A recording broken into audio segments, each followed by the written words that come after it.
Today's Rockland's News AM Rockland's Morning Show. I am your host, Tom Osa. Thanks for joining us today. We're going to have a very lively interview today. I'm going to introduce my guest in a moment, but I do have to apologize to the 8 billion people out there that have been listening to this podcast and now live stream every morning. I got up a little bit late. I do like to wind down on Thursdays and went out with a few friends and everything. And then the alarm this morning, it was like 7 o'clock. I was just like, 7:15. It's like 5 minutes later. I woke up the next day, but that's neither here nor there. You are here for information, and that is what Rockland News is here to do. Just as a reminder, you can catch all the news that matters to you most at rocklandsnews.com. Our publication posts approximately 20 to 30 stories per week on a variety of matters that pertain to you so that you can make more informed choices in Rockland County, New York. I am joined today by a colleague that I am learning over the last 4 months a lot of information from. The gentleman is passionate about helping Rocklanders get better transportation right here. John Ross from Rocklanders for Alternatives to Driving. Thank you for being on the Rockland News podcast this morning. Thank you so much, Tom. Always a pleasure. Yeah, man. So you have the Facebook group that's grown considerably over the last, I'd say, year or so, and you have about 570, 580 members. And the members are very active in talking about different types of transportation. I myself come from a background of bicyclist. My grandfather had a bicycle store. Um, I took buses in the 90s all around Rockland. Definitely the ferry. We're going to get into that in a minute. And we've seen traffic patterns inside of Rockland get a little bit more hectic over the last several years. So you've been at the forefront of talking with some of our public officials about these different ways that people can get around. So maybe before we get into the ferry schedule, let's give us a little bit more context of where you come from and what you're doing these days. Yeah, thanks so much. I grew up in Westchester County, and down in Westchester, it's there's really terrific train service to the city, and at least once an hour, if not better. You sit on the train; it's incredibly relaxing. Drops you right at Grand Central. You don't have to think about transferring. You don't have to think about everything, and it puts you right in the heart of Manhattan. So it's kind of a no-brainer to hop on the train instead of driving and parking. And then coming over to Rockland, it was a little bit of a culture shock that very few people do that. I would say the vast majority of people, especially those who are just visiting the city, drive in. And I've even heard, some commentary, especially lately, that people are a little bit afraid of the train and the subway. Right. Yep. And I assure them that it's mostly safe. Obviously, anything crime related that happens is unfortunate, but it's Hmm. definitely overall a safe experience. And then for the people that commute daily, it's funny, there's this map that shows the different types of transportation that's used for daily commuters, and each little dot represents, I think, 100 people, and it's put over a map. So if you look at Westchester, it's all train, like it's the blue colors for train. You look at Long Uh Island, huh. it's all train, blue. And if you look at Rockland County, it kind of looks like one of those color blindness tests. Have you ever seen those? Where it's like a million different colors. Uh huh. It's got train, bus, ferry, Yeah. drive. It's just, Some there's great so many. planning back in the day on that one, right? It's like, let's just put Right. all these things together like it's the like the Last of Us, like cordyceps. Right. It's almost like in West, exactly. It's kind of like in Westchester, you've got the train, and because of that, there's almost no other option. But because none of our options are good, we have lots of options. Yeah. Yeah, exactly. And they've condensed and expanded over the course of time. The last time that you were on the show, you mentioned the number of train rail lines that were active back in the day. And if you give me the number, but I know what the number is now because you told me this too. Train lines back in like the 80s and 90s, how many lines? Oh, it was earlier than that, actually. So, between the 1930s and 1960s, there were Got it. Okay. 38 train stations in Rockland. It Hmm. was really the 1960s that was kind of the final blow. at that point, Rockland was growing exponentially. Before that, it was kind of considered a rural area because it was disconnected. There wasn't a Tappan Zee Bridge yet. And once the Tappan Zee Bridge was opened and people and the Palisades Parkway, because both didn't exist before that, Hmm. once those opened, it was kind of thought of as, this is a new suburb, very exciting. And there wasn't a lot of traffic yet. So people were like, we could do a few buses, but everyone can just drive to the city because it's, half hour away and there's no traffic. Well, of course, Exactly. over time, as Rockland's grown, as New Jersey has grown, now there's tons of traffic. Now it's a big pain. Now it's harder to park in the city. Now there's congestion pricing. Yeah. So it just wasn't very forward thinking. It was very like spur of the moment. Oh, driving's great. So let's get rid of the trains. You just reminded me, and I'm trekking into the city today, like around 3, 4 o'clock. I got to think about congestion pricing now. I completely forgot about that. Unbelievable. Yeah, exactly. Exactly. I mean, if you're crossing the George Washington Bridge, you've already got a big toll. The $9 for congestion pricing is another toll on top of that. And I think it has, led some people. I don't know any specifics in Rockland, but I think it's led some people, especially people who commute regularly, to rethink that. But for people that are going in leisurely, like you or I, it's unfortunate, but it's not going to break the bank or anything. Yeah, yeah, exactly. And one of the things that I noted, and there's been experiments done over the course of time, and I'm saying this objectively, just looking at the math, it does seem to reduce the amount of congestion in the city. Now, does that help us? No, because I mean, part of the economy of the city is Rocklanders coming there and working in the city, and the money stays primarily in New York City from that labor. So it seems a little bit disadvantageous for Rocklanders, especially with that $40 million value gap in transportation. Yeah, exactly. There's little ways that it helps Rockland. I mean, if there's people, especially, there's a lot of people who depend on the amenities of New York City for healthcare. I mean, the Yeah, absolute best doctors are there. I know a ton. I go to several doctors in Manhattan, and so for those especially that are unable to take transit, less traffic is an advantage for them. But yeah, for the most part, it's definitely not in Rockland's favor. And it would just be so great. I'd really like to see, more transit options be available and more kind of incentives. They did this a little bit, but we've got this Hudson Link service that runs from several locations in Rockland over to train stations in Westchester. It's a service that has a lot of frequency, but it would be amazing if that were, a free transfer because we just don't have the trains. You have to pay for an extra fare, and it's a whole new system. It's not integrated in the MTA. And it'd be great to see the ferry run more often. Like that kind of stuff, even just little crumbs thrown at us, but it just seems, same status quo, just this added toll, and that's really unfair for Rockland, unfortunately. it really is. It really is. And I'm hoping that that changes over the course of time. County Executive Day has been an ardent opponent of course, the value gap, but also whenever the MTA seems to disregard Rocklanders, a good example is I think for 2 years now, we don't have a representative from Rockland on the MTA board. And I mean, from what I understand, there was someone that unfortunately passed away. They submitted several other names, but okay, maybe the first candidate in someone's mind was like, okay, well, we're going to do a 6 month process and blah blah blah. But it's like 2 years later, and I mean, what's the old saying? No taxation without representation. Right, exactly. And Ed Day has put forth this gentleman. His name is blanking on me at this moment, but he's well qualified. He's been a commuter for many, many years from Nanuet. And Yeah, I let me think look the him up while interesting you're thing, talking. Yeah, yeah, and I think the interesting thing is that, Day has, suggested him numerous times, and I just haven't found, maybe it's somewhere out there that I haven't seen.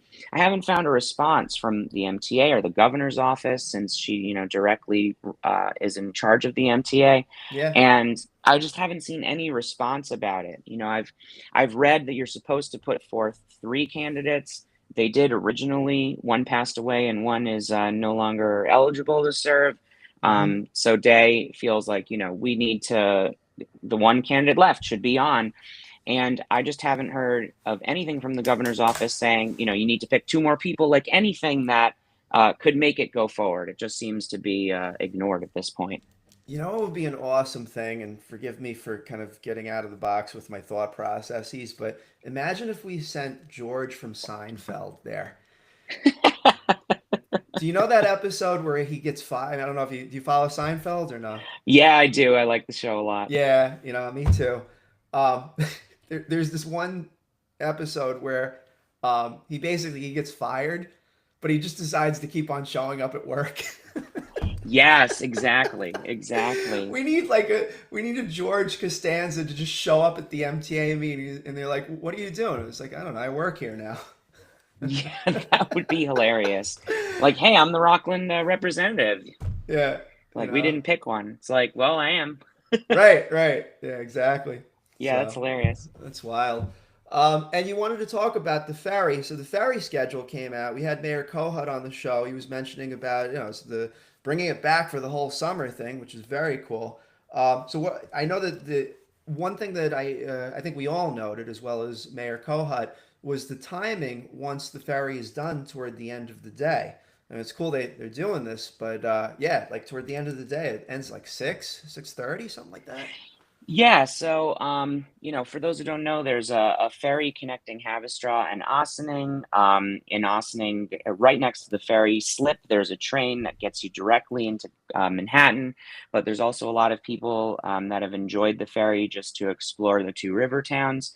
And for most of the year, it's a commuter ferry. Like it only runs during rush hours on weekdays, and there's no service on weekends. And a Hmm. big thing that I've tried to advocate for is to really expand the hours that this ferry is available.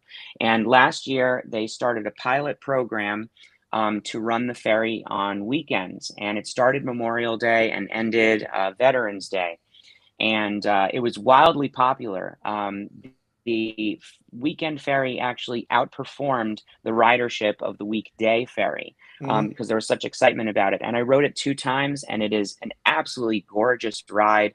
Oh Sailing out yeah, on the Hudson on a gorgeous day, it's breathtaking. It's amazing. It's almost worth the cost of the ride just for the ride, which is so cool. exactly, And so exactly. this year, yeah, so in this year they brought it back again, the weekend service. First of all, it took them an insanely long time to announce. And I know a friend of mine and member of RAD reached out numerous times to the MTA to try to find out if it'd be returning, to no response and no avail. It Mm. finally was announced on Tuesday that it's coming back this weekend. So, like 4 days advance. And Yeah, taking a look at the schedule, I mean, it is definitely good for people who live in the city or live elsewhere and want to explore Havistraw. And I think that is really, really important. And we definitely want tourism. Havistraw is an amazing town, and we really want that. But the schedule for folks living in Havistraw and folks living in the greater area to access New York City is awful. It's kind of offensive. So the last train, so if you go into the city, you want to enjoy the day, the last train to leave Grand Central with a connecting ferry is 6:23 p.m. jeez. Yeah, so you want to go to dinner? Nope. You want to go to a matinee? You're cutting it close. Like there's Hmm. really and the first ferry to leave Havistraw to reach New York City is at 10:17 a.m. So it's not a long time. Yeah. And last year the schedule wasn't great, but it was more expansive than that. And I really think, the train from Ossining runs from like 5 a.m. to 1 a.m.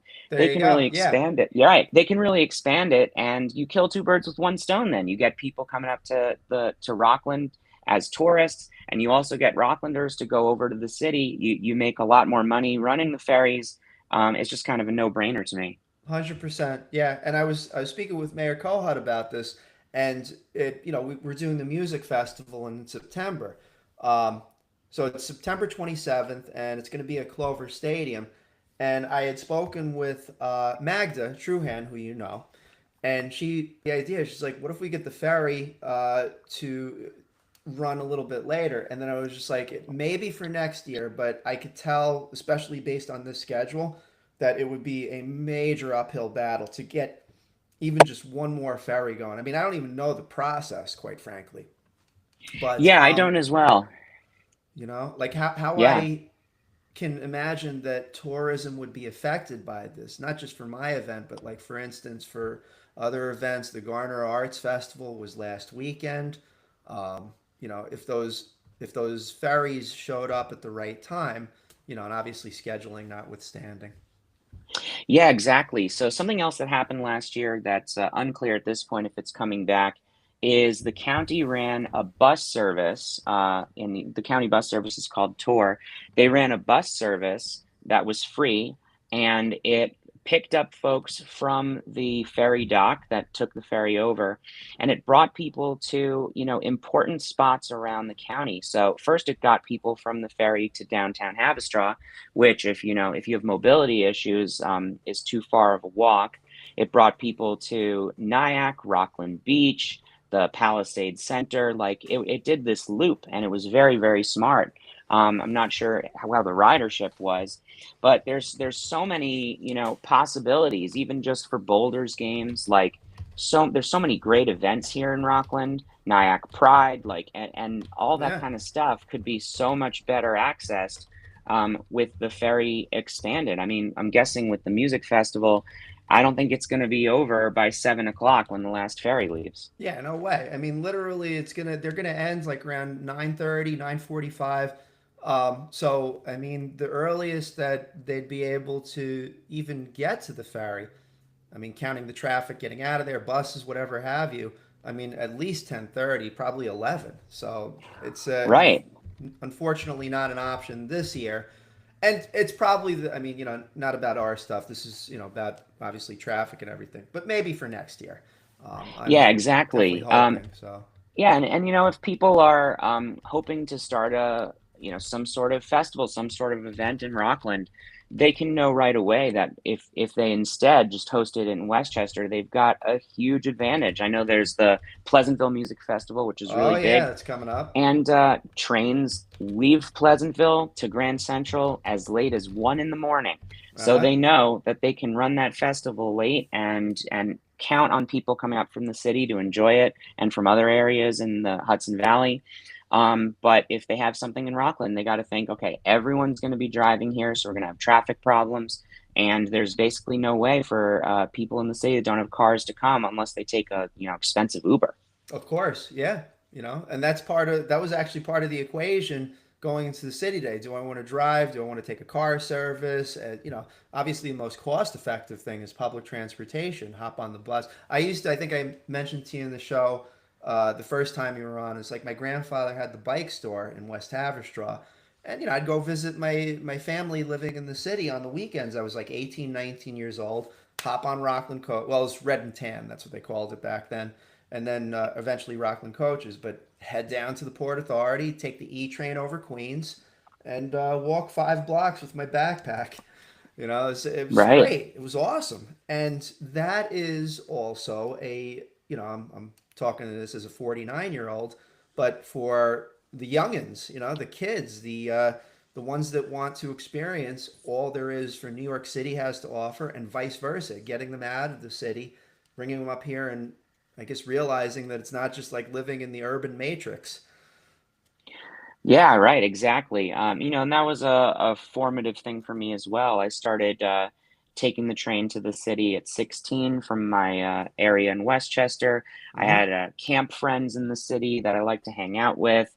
It was definitely one of those things where my mom was like, I don't know if I feel comfortable with this yet. I'm a Uh little huh. scared. Yep. But the first couple times, my friend from the city met me right at Grand Central, and then as I got cool with going on the subway by myself, That became great. And for someone, it's at 16, yeah, you got your permit and maybe you're driving around a couple spots in Westchester. There's no way you're driving in the city. So there's a great opportunity for teenagers to have a lot of independence with more public transit. Yeah, absolutely. And that leads to, I mean, my hypothesis is more creativity, more appreciation of the surroundings, and uh, helpful way for especially people in the, early prime of their lives to be able to find their purpose.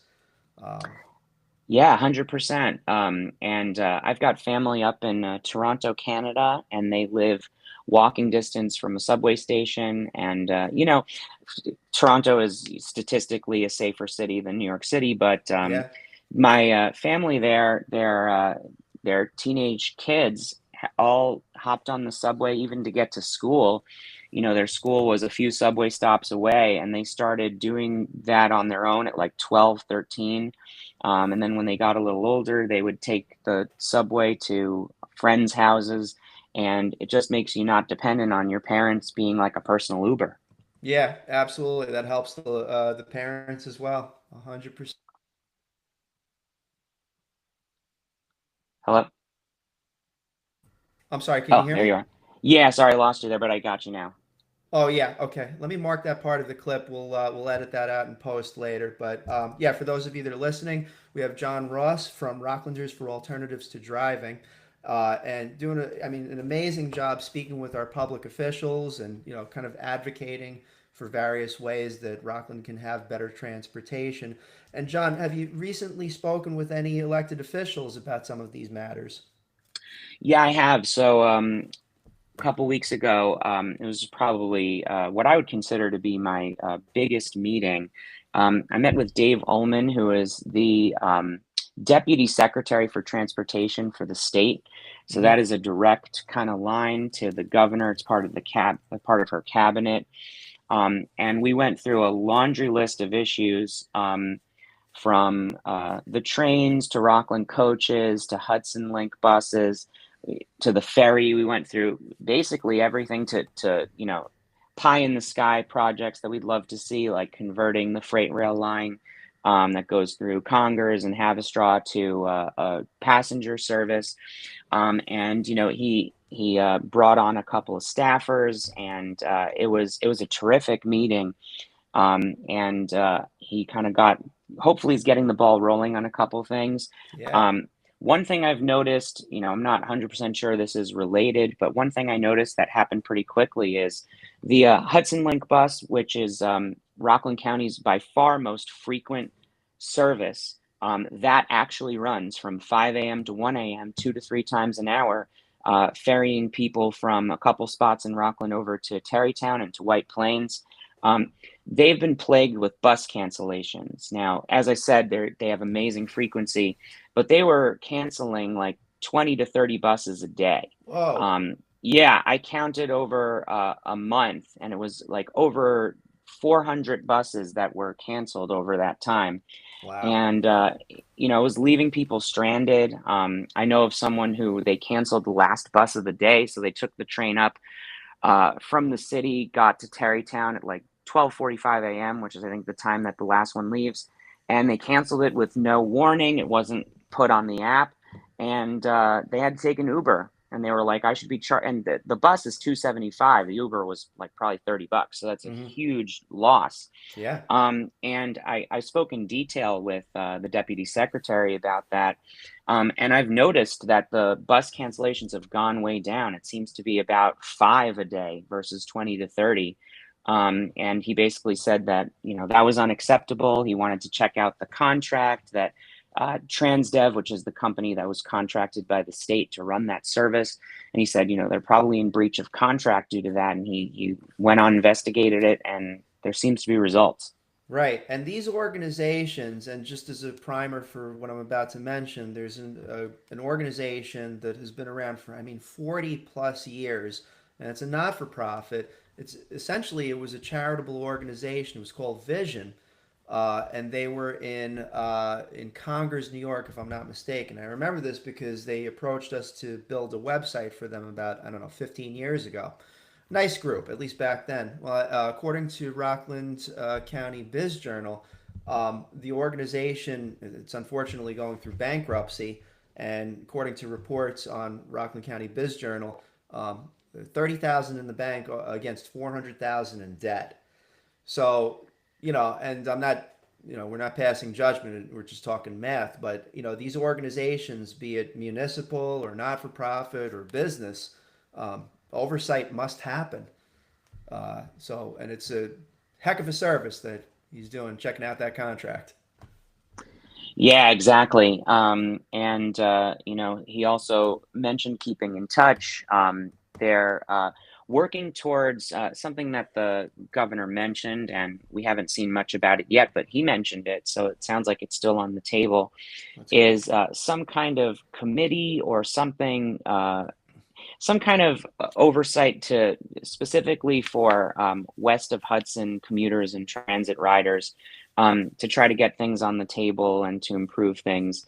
And my big thing is trying to get little things that can add up to big things, like, Yeah, extending the ferry a little longer.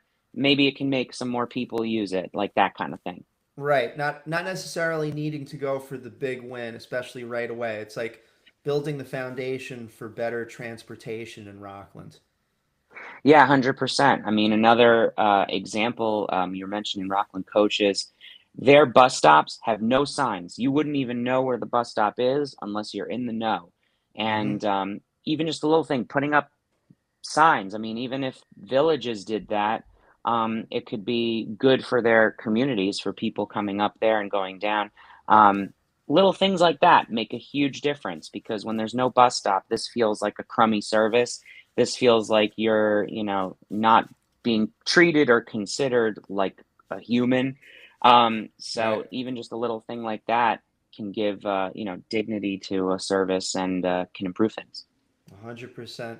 Well, John, this is our third time that we're speaking on the AM Rockland and or the Rockland News podcast, but it is always a pleasure and I always learn something from you and I consider you one of our more thoughtful guests. So keep up the great work. You got a fan club out there. I know you're like, oh no, but we definitely have support behind you. I could feel it in the airwaves. You know what I'm saying?